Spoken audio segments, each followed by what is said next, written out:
میں نے پہلی بار اسے گورنمنٹ کالج کے ایک فنکشن میں دیکھا تھا۔ وہ اسٹیج سیکرٹری تھی اور ہر شخص ہر چیز پر حاوی سی لگ رہی تھی۔ گفتگو کے فن سے آشنا تھی اور آواز کی خوبصورتی اپنی جگہ تھی۔ میں نے اسے بہت قریب سے نہیں دیکھا تھا اور نہ ہی ایسی کوئی خواہش میرے دل میں پیدا ہوئی تھی۔ میں نے اس وقت انٹر میں نیا داخلہ لیا تھا اور وہاں گریجویشن کی طالبہ تھی۔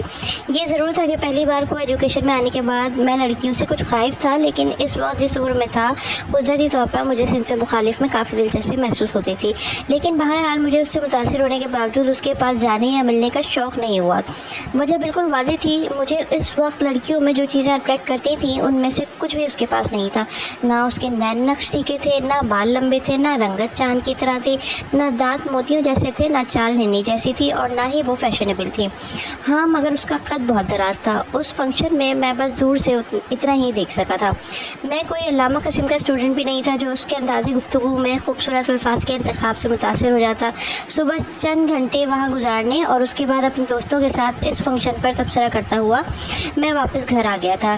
رابعہ علی سے میرا یہ پہلا تعارف تھا۔ کالج میں داخلہ لینے کے چند ماہ بعد ہی جونیئر ورلڈ کپ میں حصہ لینے والی پاکستانی ٹیم میں میرا انتخاب ہو گیا تھا اور تعلیم سے میری توجہ بالکل ہٹ گئی تھی۔ اس زمانے میں کرکٹ ہی میرے لیے سب کچھ تھی۔ 3 بھائیوں میں سب سے چھوٹا ہونے کی وجہ سے مجھ پر کوئی ذمہ داری نہیں تھی۔ میری فیملی بہت امیر نہیں تھی، لیکن بہرحال ہم کھاتے پیتے لوگوں میں شمار ہوتے تھے۔ خاص طور سے جب سے میرے بڑے دونوں بھائیوں نے کمانا شروع کیا تب سے ہماری مالی پوزیشن کافی اچھی ہو گئی تھی۔ شروع میں گھر والوں نے مجھے کرکٹ کھیلنے سے منع کرنے کی کافی کوشش کی، لیکن بہرحال میں ان کی چالوں اور باتوں میں نہیں آیا۔ کرکٹ میرا شوق نہیں جنون تھا، اور اس جنون نے گھر والوں کو بھی اپنے حصار میں لے ہی لیا تھا۔ کلب کرکٹ کھیلتے کھیلتے جب اچانک میری سلیکشن انڈر 19 ٹیم کے لیے ہو گئی تو میرے ساتھ ساتھ میرے گھر والے بھی بہت خوش تھے۔ پھر میں جونیئر ورلڈ کپ کے لیے انگلینڈ چلا گیا۔ پاکستان کی مجموعی پرفارمنس وہاں بہت زیادہ بہتر نہیں رہی، لیکن چند کھلاڑیوں نے بین الاقوامی میڈیا کی توجہ اپنی طرف مبذول کروا لی تھی۔ ان میں بھی تھا۔ پتہ نہیں کون کون سے خطاب تھے جو مجھے دیے گئے۔ مجھے پاکستان کی باؤلنگ کا مستقبل قرار دے دیا گیا تھا اور میں جیسے ان 25 دنوں میں مستقل ہواؤں میں رہا تھا۔ گمنامی سے ایک دم دنیا کے سامنے آنا ایسا ہی ہوتا ہے جیسے کوئی چمگادڑ ایک دم سورج کے سامنے آ جائے۔ میں خوبصورت اور کم عمر تھا، ٹیلنٹڈ تھا اور مجھے ان سب چیزوں کا احساس تھا۔ جونیئر ورلڈ کپ کے اختتام کے ساتھ ہی انگلینڈ میں لیگ کرکٹ میں حصہ لینے والے ایک کلب کے ساتھ میرا معاہدہ ہو گیا تھا اور پھر چند ہی ماہ میں مجھے بہت سے ملکوں کی جونیئر ٹیموں کے ساتھ کھیلنے کا موقع ملا تھا۔ میں پاکستان کی جونیئر ٹیم کا ایک مستقل رکن بن گیا تھا۔ مجھے یاد ہے جب میں دوبارہ کالج آیا تھا تو تقریباً 8 ماہ گزر گئے تھے۔ کالج سے میرا نام خارج نہیں کیا گیا تھا، وجہ صرف کرکٹ ہی تھی، اور میں جانتا تھا کہ اب میں ایک دوسرا احسن منصور ہوں۔ کالج میں میری بہت زیادہ شناخت نہیں ہوئی تھی، کیونکہ ظاہر ہے ایک جونیئر ٹیم کا کھلاڑی لائم لائٹ میں اس طرح نہیں رہتا جس طرح سینئر کھلاڑی رہتے ہیں، مگر جتنی شہرت اور شناخت مجھے حاصل ہوئی تھی میں اس پر بہت خوش تھا۔ اب میرا چہرہ ایک عام چہرہ نہیں رہا تھا، میں خود کو دوسروں سے منور اور ممتاز سمجھنے لگا تھا۔ خاص طور پر لڑکیوں میں میری مقبولیت بڑھ گئی تھی، یا کم از کم مجھے تو ایسا ہی لگتا تھا۔ مجھے یاد ہے چند ماہ بعد میں نے ایک صبح اخبار میں رابعہ علی کی تصویر دیکھی تھی۔ اس نے BA میں ٹاپ کیا تھا اور اس کا چہرہ دیکھتے ہی مجھے وہ فنکشن یاد آ گیا تھا جس میں نے اسے پہلی بار دیکھا تھا۔ میں کچھ مروب سا ہوا تھا، آخر BA میں ٹاپ کرنا کوئی معمولی بات تو نہیں تھی، لیکن یہ احساسات صرف کچھ دیر کے لیے تھے۔ میں جلد ہی اسے ایک بار پھر بھول گیا تھا۔ انہی دنوں آسٹریلیا کا ٹور کرنے والی پاکستانی ٹیم کے لیے میرا انتخاب کیا گیا تھا اور میں جیسے خوشی سے پاگل ہو گیا تھا۔ میں صرف 17 سال کا تھا اور اس عمر میں ایک دم پاکستانی کرکٹ ٹیم میں بغیر کسی سفارش کے آ جانا کسی معاہدے سے کم نہ تھا۔ مبارکبادوں کا ایک طویل سلسلہ تھا جو شروع ہو گیا تھا۔ اگلے دن کالج میں بھی میں سب کی توجہ کا مرکز بنا رہا، یہاں تک کہ کچھ اساتذہ نے بھی مجھے کلاس میں مبارکباد دی تھی۔ پھر میں آسٹریلیا اور نیوزی لینڈ کا ٹور کرنے والی ٹیم کے ساتھ چلا گیا اور میرے کیریئر کا باقاعدہ آغاز ہو گیا۔ میں نہیں جانتا کہ میرے ساتھ کون کون سی طاقت تھی، لیکن بہرحال میرا ہر پانسا سیدھا ہی پڑتا رہا۔ میں صرف ایک بالر تھا، لیکن دلچسپ بات یہ تھی کہ بیٹنگ میں دلچسپی نہ ہونے کے باوجود میری پرفارمنس اس میں بھی شاندار رہی تھی۔ جہاں سپر اسٹارز فلاپ ہونا شروع ہوتے ہیں،